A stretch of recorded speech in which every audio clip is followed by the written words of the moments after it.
From Washington, this is VOA News.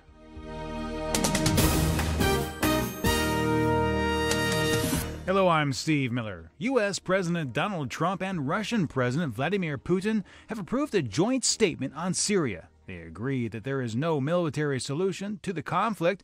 Putin said the agreement came as a result of discussions he had with Mr. Trump at the APEC summit. We can say that the work on the sidelines of the APEC was useful and successful because it was not easy to reach an agreement on the Syria statement. Trump and Putin also confirmed their commitment to Syria's sovereignty, independence, and territorial integrity, and also called on parties involved in the Syrian conflict to use the Geneva process to find a resolution. The United States and South Korea started joint naval exercises Saturday. Grace Lee reports the drills will involve 3 U.S. aircraft carriers in what military officials describe as a clear warning to North Korea. The USS Nimitz, Ronald Reagan, and Theodore Roosevelt will all take part in the exercises, a rare show of force timed with Trump's visit to 5 Asian countries. Drills on this scale are a reminder that Washington can rapidly mobilize military force, something Trump has been looking to emphasize as Pyongyang races ahead with its weapons tests. Washington says diplomacy is its first choice when it comes to the North, but in the words of Defense Chief Jim Mattis, diplomacy is most effective when backed by credible military force. That was reporter Grace Lee. Trade ministers of the remaining 11 countries of an expansive Pacific Rim trade pact reached a deal Saturday to salvage the agreement without participation of the United States. Canada's Trade Minister Francois Philippe Champagne hailed the agreement as big progress. This is VOA News. A survey conducted by the United Nations Refugee Agency of more than 1.5 million Rohingya refugees in Bangladesh finds 1/3 are vulnerable and in need of special assistance. Lisa Schlein reports from Geneva. The undertaking took place in the Kutupalong camp, in numerous makeshift settlements, and extension areas in Cox's Bazar.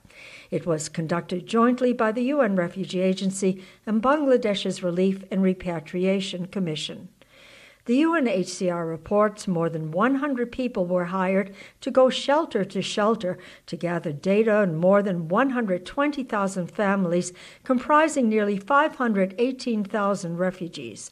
The agency's spokeswoman, Dunia Aslam Khan, says many people suffer from various disabilities and many children are separated from their families. She says all these people will require special life-saving support. Lisa Schlein for VOA News, Geneva. Chinese e-commerce giant Alibaba says sales topped $1.5 billion in just over 3 minutes from its opening sales on Singles' Day. Grace Lee has more on the annual online discount sales gala that has become the world's biggest shopping spree. Once a celebration for China's lonely hearts, Singles' Day has become a 24-hour extravaganza that outsells Black Friday and Cyber Monday U.S. sales combined. The event has shoppers around China scouting for bargains, while delivery men and robots brace for an estimated 1.5 billion parcels expected over the next few days. Alibaba Group said sales by retailers on its platforms had topped $25 billion, while its main rival, online retailer JD.com, topped $19 billion. Pope Francis Saturday reaffirmed the primacy of using one's conscience to navigate through moral questions in his first comments since he was publicly accused of spreading heresy by emphasizing conscience over hard and fact Catholic rules. His controversial 2016 document on family life, The Joy of Love, divided the Catholic Church, with some commentators warning that it risked creating a schism given its opening to divorced and civilly remarried Catholics. Israel shot down a Syrian military spy drone near the border on Saturday. The Israeli military shot down the reconnaissance drone with a Patriot interceptor missile as it crossed into the Golan demilitarized zone. It was also headed towards Israel. The military confirmed that the vessel was unmanned and was not an attack drone. It said it would investigate whether the drone had ties to Iran or Hezbollah. Point your web browser to voanews.com for in-depth coverage. I'm Steve Miller. That's the latest world news from VOA.